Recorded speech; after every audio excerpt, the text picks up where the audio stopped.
podcast is brought to you by Reka Studio. If you are struggling with creating content because you have no time, you don't know how to, and you are lacking of ideas, this is for you. For just $1, here's how Reka Studio can create 8 reels for you for 1 whole month. And the best part is, it'll only take 3 hours of your time. First, the Reka team researches your industry and creates a custom content guide, including everything from the best SEO keywords, top videos in your niche, and the best topics for you to speak on to connect with your audience. Secondly, we have a recording process that allows us to record high quality videos that looks professional, and it'll only take minutes to set up. Thirdly, our team handles all the editing, so each video holds your audience attention while still being authentic. Fourth, our team will schedule the post to your selected platforms on autopilot. And the best part is, all this for just $1 to get you started. We can only slot in 5 more clients, so visit tgnpodcast.com/Reka to find out more. Terms and conditions apply. Nuggets, back to the episode. Hey everyone, welcome back to another episode of the Golden Nuggets podcast. As you can see, as some episodes, I'm sitting next to Amir, a very comfortable, cozy position. So today we have a very special guest, which we have actually interviewed before. But you guys probably have not heard of them before. Yes. Right? On the podcast at least. Right. So previously, we got to know, or we've already interacted and interviewed them on the stage. Yes. On the stage. Yeah. So on the stage. So presenting to you the duo team of husband and wife from Hanan Amada. Thank you. Right. Hi everyone. Can you guys introduce yourself and Yes. also what is Hanan Amada? Okay, I am Syahrul Anwar. So Hanan Amada is basically a one-stop store for selling barangan haji dan umrah.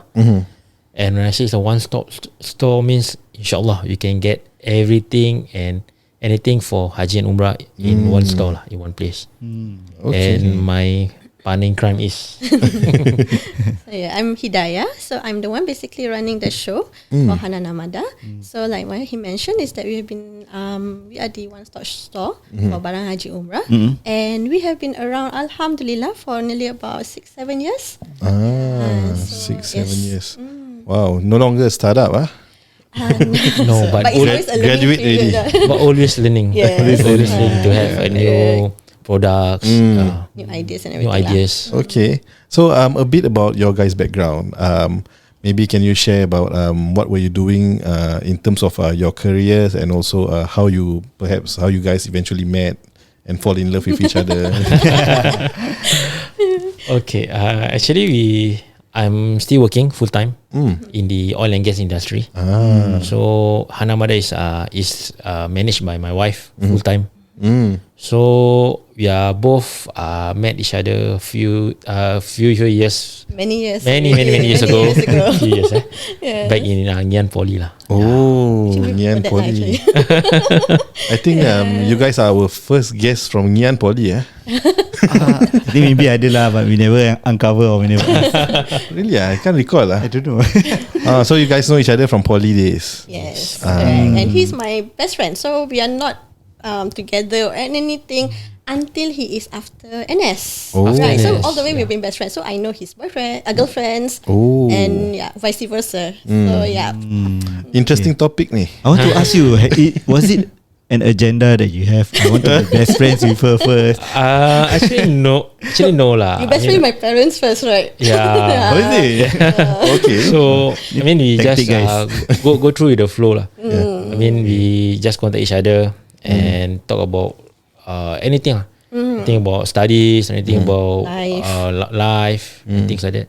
But were you guys in the same course? No. Oh. Actually I'm her she's Senior. my younger. Yeah. Yep. I'm her senior. Oh. And we Okay. are different course lah.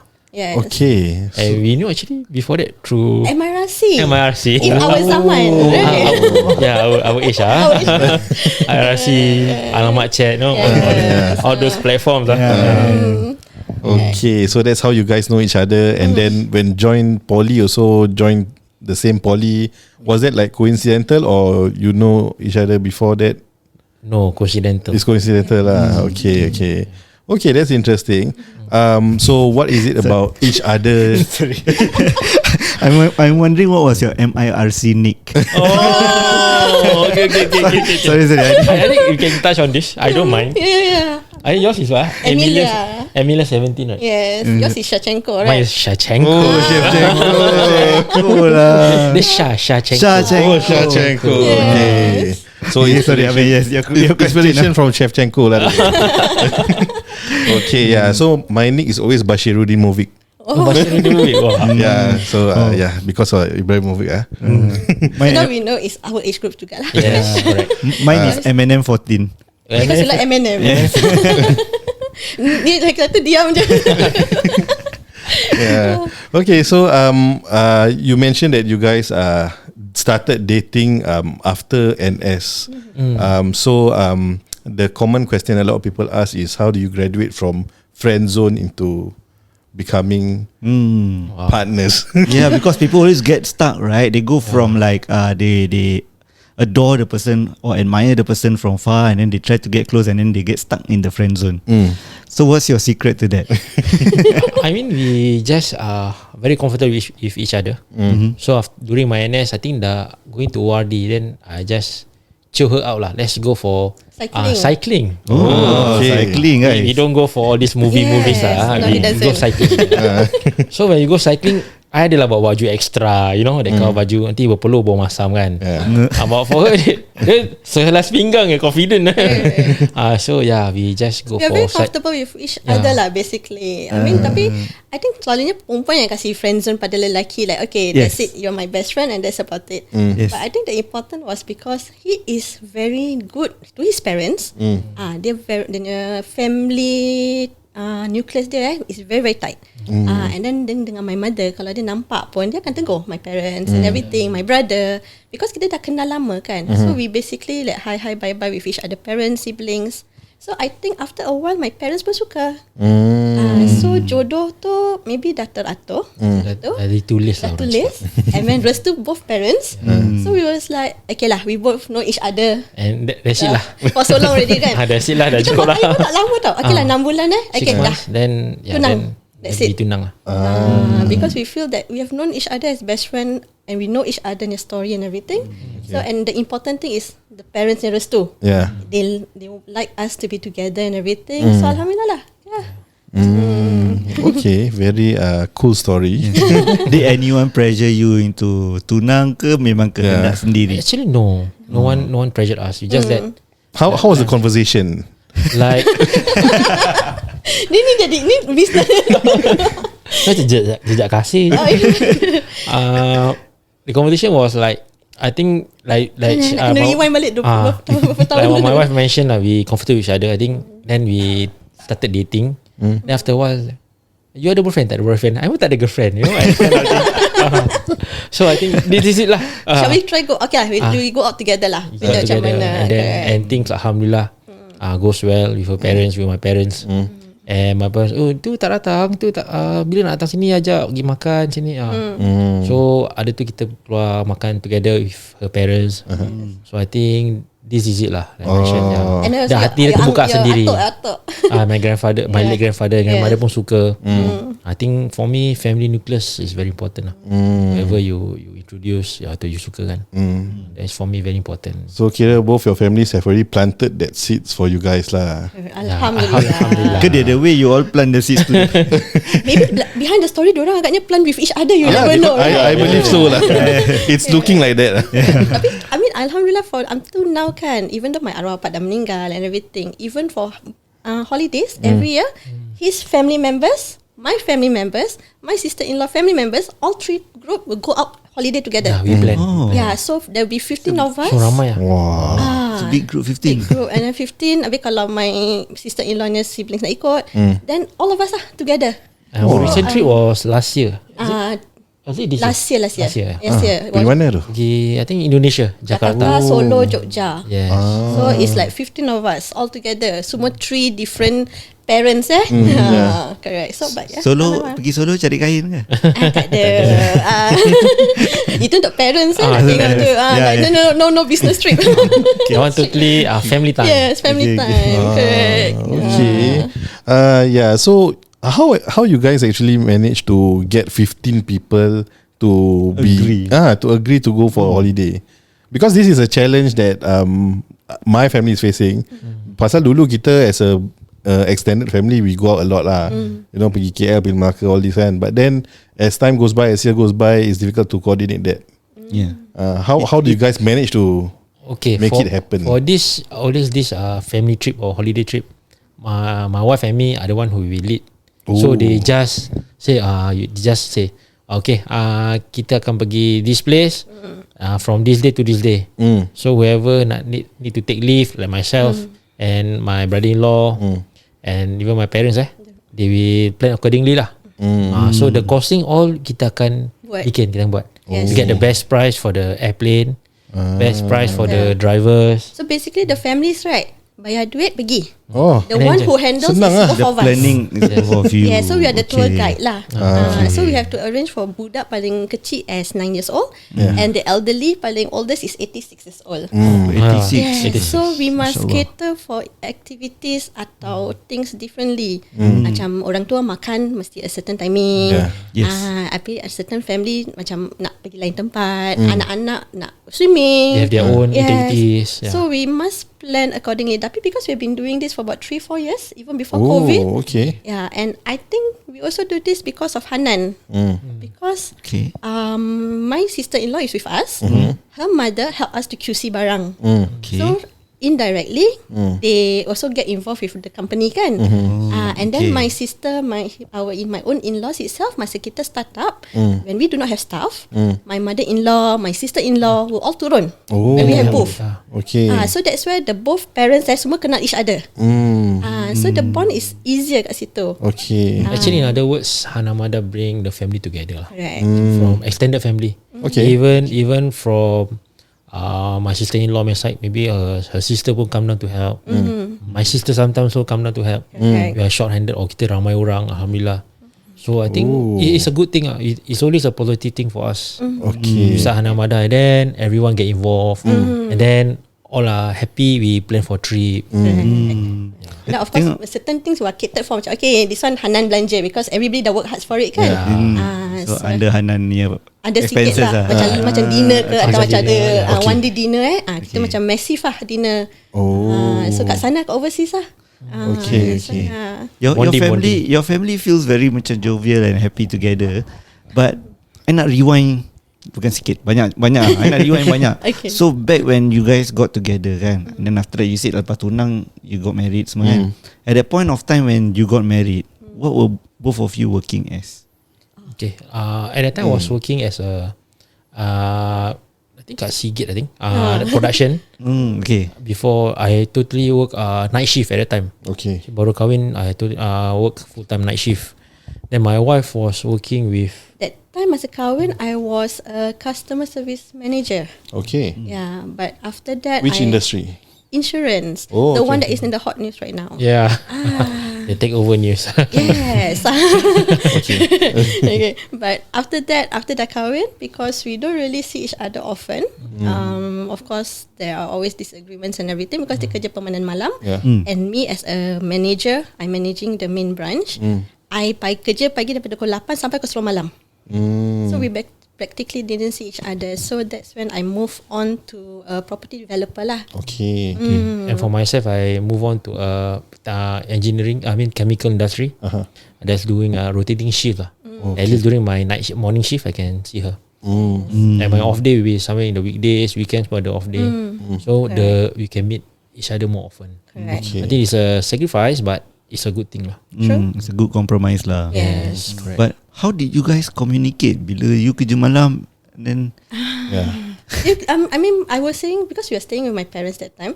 My parents jumpa dia lagi banyak daripada me. Macam I macam pagi tak kerja kan.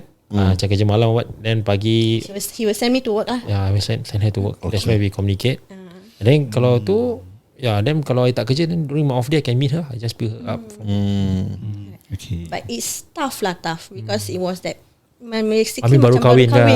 Yeah. So I mean, frankly speaking, a lot of disagreements lah. Yes, but you have to grow and learn how to get over it lah, in a way. That's how we learn and grow in our marriage lah. The early stage, alhamdulillah until today. And actually, because of something happened, that's where we had a totally open communication. Actually, when I think first 2 years, 1.5 years. 1.5 years of marriage, I think my wife diagnosed with, I think just share since this podcast, with end stage kidney failure. So at that time she need to undergo dialysis. So as you know, dialysis means 135 or 246. correct. Means both of your kidney fail. Yeah. So So I think when it happens, right, macam a lot of things baru kahwin, and then you're supposed to start a family, but then end up you sakit. So that's where kita macam break down all walls lah. So we actually kan nak nangis. Right. So basically macam a lot of things happen lah. Monetary problem, timing. because it's not cheap for the dialysis, and also when we seek help. But since both of us are working, so a bit tough for the organisation to give us monetary help, grants and things like that. Which year was this? 2009. Tak, kita kahwin.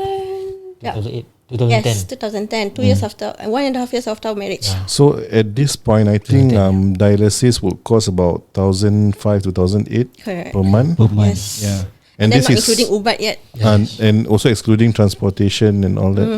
Correct. So there's a lot of sacrifice that we have to make. There's a lot of communication we have to make. So sometimes when you think about it, you gaduh for your 1.5 years baru kahwin, regarding tak ada time, nak trying for kids. But when you got sick, all this feels very kecil. Menial, Very menial.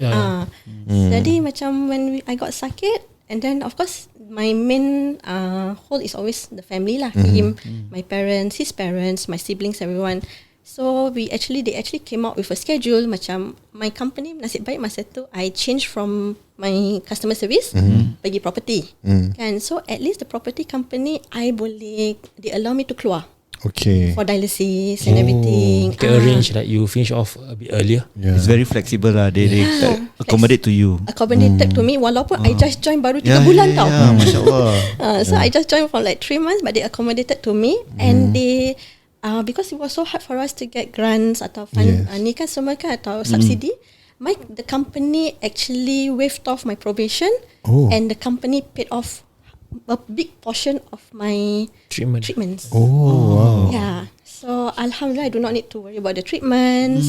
And then, So during that stage, so actually not only the company, but also our own family. Yeah. Especially her late father and her mother. Her late father dulu, when I'm working, right, so I can pick her up, send her to the dialysis center. Then when habis kerja malam, I pick her up 9+. And then because my dialysis center is just depan his parents' house. Okay. So as you know, kalau you dialysis, your blood drop, right? You tend to faint. Yes. A lot of fainting spells. So when I'm pingsan je kan, the next thing I know, I'll be at his mother's house already. So mak dia ni rumah just opposite. So ada hikmah lah sebaliknya semua kan. So we will just rest there for a while. He will dokong lah. And I was like lost 20 over kilos that time. Wow. So that was our challenges in our early marriage. Alhamdulillah. But now I mean, like, how do you recover from that? Because usually, end stage renal failure, You don't can't, recover. Actually, to be honest, you can't recover just by dialysis because it's just a treatment. Correct. Alhamdulillah, I just want to share. I just step forward to donate one of my kidneys to her. So this story, not much everyone knows about the background of Hanan Amada. So that's the reason also why Hanan Amada is here now. Because during her work, she's stressed up. When she handle with customers, when people talk about insurance. Masih tak property. No, that time the property. But the problem start before The KPI of the insurance. correct. And also property is very demanding. You need to reach your KPIs. So I told her, why do we just start something you start on your own. You set up your own targets, which kalau you penat, you can rest. Where you have the drive to do so, you go all out. And in time, it won't affect your health. Yeah. So at that time, like I mentioned, I step up to donate one of my kidneys to her. Alhamdulillah, everything went well until today.